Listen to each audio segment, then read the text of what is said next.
नमस्कार दोस्तों, ऑनोटेक में आपका स्वागत है। आज की वीडियो में बात करना है वो Realme X2 Pro के बारे में। गाइस Realme X2 Pro में फाइनली जो मई 2021 का अपडेट था वो आज से रोलिंग आउट स्टार्ट हो गया। तो आज की वीडियो में बताऊंगा क्या फीचर्स आता है, क्या बग्स विषय ये वीडियो में आपको बताऊंगा। साथ में ऑल यूजर और मैनुअल लिंक कब तक देखने को मिलने वाले ये भी बताने वाला। तो पूरी वीडियो में बने रहना। और गाइस वीडियो शुरू करने से वीडियो को लाइक नहीं किया तो एक लाइक कर देना।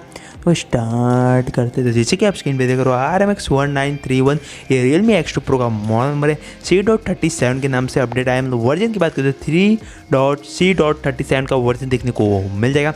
साइज़ की बात करें 3.08 MB की साइज़ देखने को मिलती है। काफ़ी बड़ी MB का साइज़ GB का साइज़ आपको देखने को मिलता है। ये मतलब ये मैनुअल लिंक का साइज़ है। एक्चुअल साइज़ आपको मालूम होगा तो आप मुझे कमेंट करके बता सकते हो। चलते हैं फीचर में। तो फीचर में क्या देखने को मिलता है, जैसे कि आप स्क्रीन पर देख रहे हो फीचर में कुछ देखने को नहीं मिलता है। जैसे कि आप लोगों को पता है कि सिक्योरिटी पैच भी नहीं दिया गया है। सिर्फ यहाँ पे फिक्स ऑन इशू और ऑप्टिमाइज सिस्टम परफॉर्मेंस, जो बग सिर्फ सिस्टम को इम्प्रूव कर दिया, जो बग्स है उसको फिक्स करके और सिस्टम को इम्प्रूव कर दिया। ज़्यादा कुछ खास देखने को नहीं मिलता है। मतलब ये काफ़ी छोटा अपडेट है। मतलब साइज़ बड़ा है इसका और अपडेट भी काफ़ी छोटा है। एक सिक्योरिटी पैच देने चाहिए था लेकिन नहीं दिए। लेकिन क्या करें, अभी सिर्फ बग फिक्स किया गया है और ऑप्टिमाइज़ कर दिया गया है। और जैसे कि यहाँ पे देख रहे हो कि ऑल यूजर कब तक देखने को मिलेगा, तो ऑल यूजर आपको 1 से 2 वीक में देखने को मिल जाएगा। बात करते हैं मैनुअल लिंक की, तो मैनुअल लिंक 3.36 चल रहे हैं।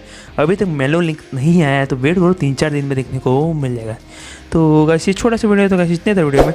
और कुछ वीडियो बना के दे के लिए मैं चैनल को सब्सक्राइब करना, बेल आइकन को प्रेस करना और गाइस लाइक एंड कमेंट करना। आपको मैं नेक्स्ट वीडियो मिलता हूँ। तो तब तक के लिए जय हिंद, वंदे मातरम।